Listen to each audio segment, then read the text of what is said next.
He's the co-host, Morning Drive, 710 ESPN LA.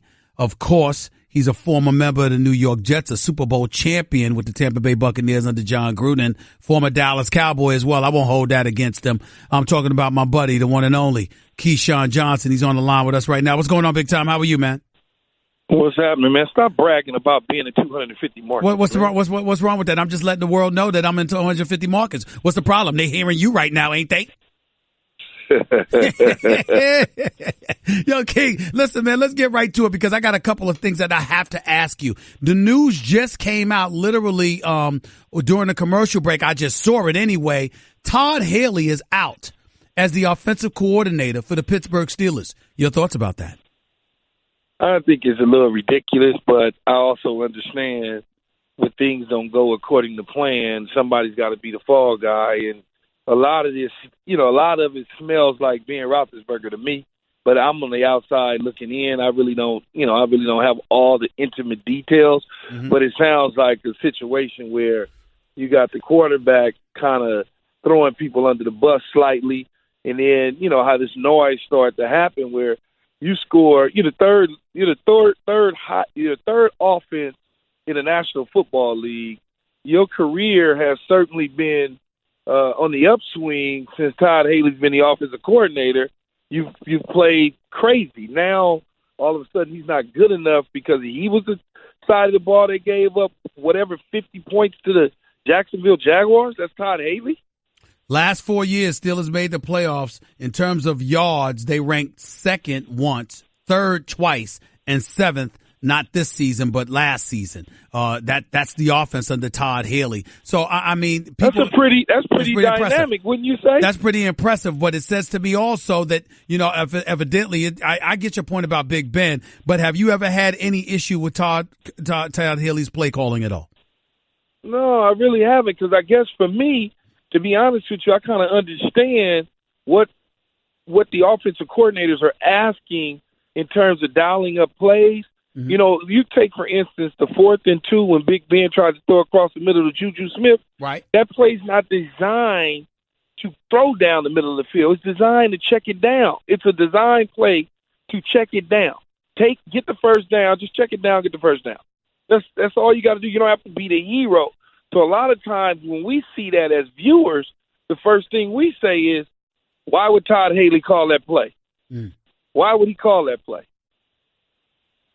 That's what we say. I got you. Keyshawn Johnson right here with Stephen A. on ESPN Radio. Let's move on to some other subjects. I haven't had an opportunity to talk to you since the Rams got bounced out of the postseason by the Atlanta Falcons more than a week ago. What were your thoughts about this season? What happened to them come playoff time? Well, I think you got, number one, it was a terrific season. I mean, I had them winning 5 games. They certainly won the division.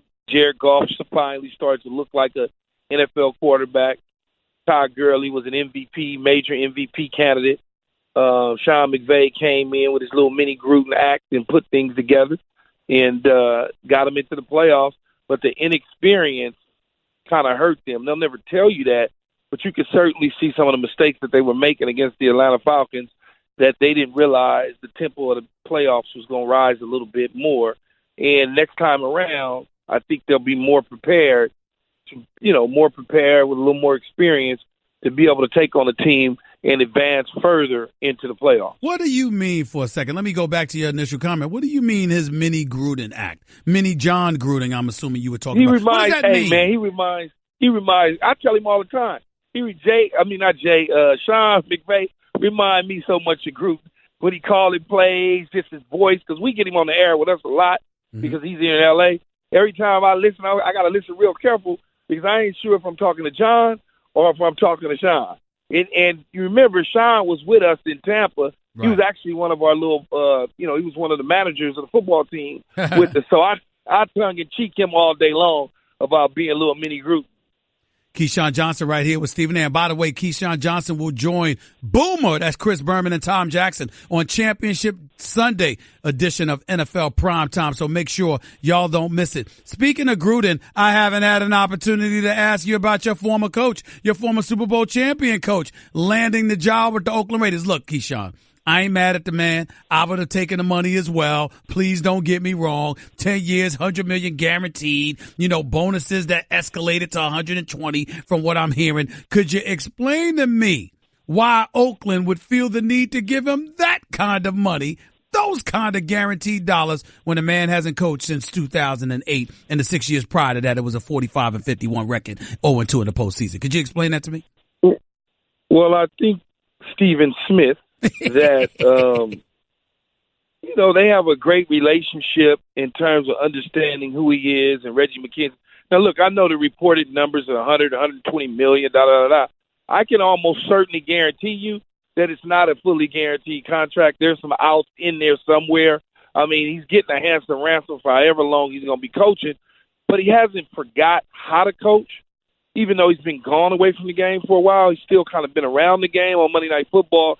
So you would think hiring certain coordinators and assistant coaches that have been in the league could certainly help, that learning curve that this team is going to learn under with a new head coach. So I'm not really overly concerned with that. I think more so when you're paying a guy in upwards of whatever the numbers truly really are, it's a lot that hasn't really been around coaching for a while.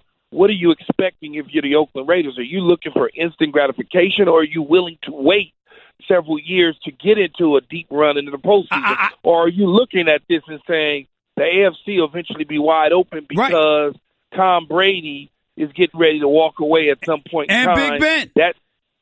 And Big Ben and the staff. So now it's the perfect time to strike. And I'm thinking, so then, therefore, you shouldn't have any problem with my expectations that if you're going to pay the man $100 million, he should deliver a Super Bowl within in about 4 years, shouldn't you say?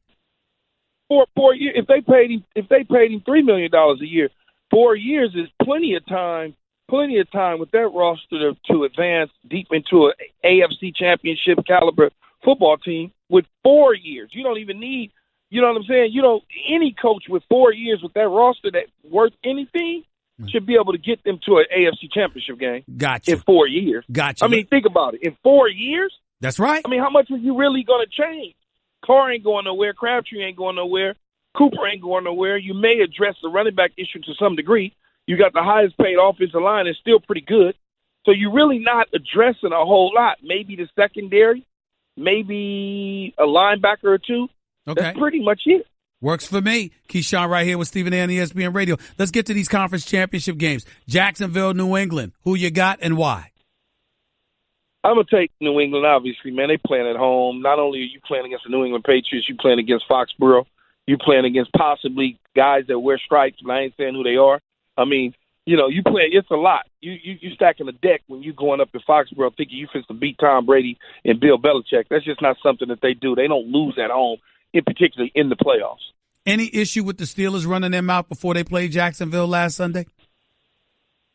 No, because that's not bulletin board material. All that is for people like us that do sports talk radio and television to come on after they lose and say, see, they should have been quiet. Because grown men don't feed off of stuff like that, because if Pittsburgh would have won the game, we wouldn't even be saying nothing. We would just be like, oh, Pittsburgh wasn't going to lose to them a second time, yada, yada, yada, yada. But because they lost, we now can sit up there and point to them saying something and losing the game. Listen to Keyshawn using words like us and we as it pertains to the media. I'm very proud of you, big boy. I'm very, very proud. Let's get to the NFC. Well, go ahead. Say what you got to say. That was a slip up. That was a slip up on my part. I knew it. That's why I brought it up. What about the NFC Championship game? Philadelphia hosting Minnesota, the luckiest team alive as far as I'm concerned. Philly hosting Minnesota. What's up?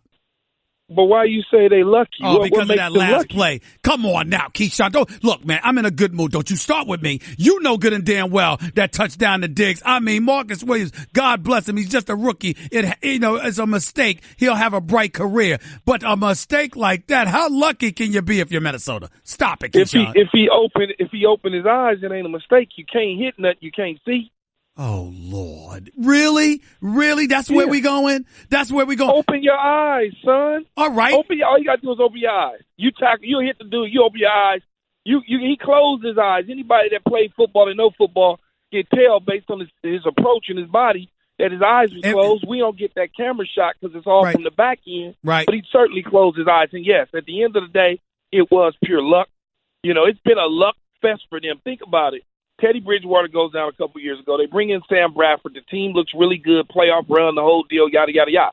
Now, all of a sudden, Bradford goes down. Case Keenum comes in, and he looks like Aaron Rodgers.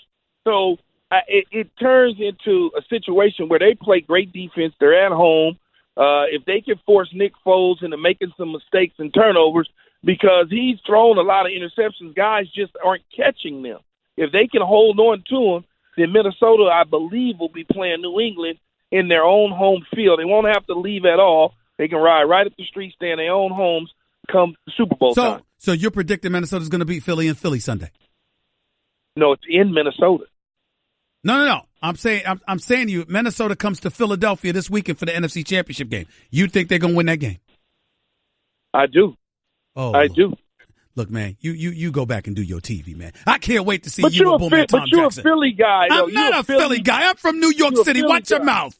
I'm from New York. You're a Philly. You covered the Philadelphia. What is it? That's right. I worked for the Philadelphia Inquirer for 17 years. Yes, that was true. That is true. I don't need all them years. I just know you worked for them. All right. There you go. I know you covered the Eagles when we smacked them. I know that much. I know that much. You saw me in the locker room after the game, too. You ain't got to rub it in, though. You ain't got to rub it in. Bye, Keyshawn. Hey, wait, hold on, though. Go ahead. Check this out. What you think about the minority owners wanting Tomlin out? I think they're insane. They got a lot of damn nerves. It's a disgrace. 116-60 is his record. As many years as he's taken them to the playoffs, he's a Super Bowl champion. If Mike Tomlin deserves to be unemployed, a whole bunch of coaches should be fired. That's my take. No, but you know what, though? See, I'm the type of dude, as soon as I start to hear that chatter from Mike Tomlin, first thing I'm going to say is, if that's what the Rooneys want to do, let's make it happen. Because I know I'm going to get another job. That's true. Too good of a coach to be on the streets. Like you said, it's a whole lot of jokers that need to be fired as head coaches if Mike Tomlin going to be on the streets. Amen, brother. Amen. Appreciate you, man. Can't wait to see you Sunday night. Take it easy. Keyshawn Johnson, he's going to join Boom and Tom Jackson on Championship Sunday edition of NFL Prime Time. Boy, do I miss Boom and Tom Jackson. And Keyshawn, by the way, even though I hear him all the time in L.A. But I miss Boom and Tom Jackson. I can't wait till Sunday night. I just can't wait. That's must-see TV, Boom and Tom Jackson doing post-game highlights. I'm here to tell you that right now.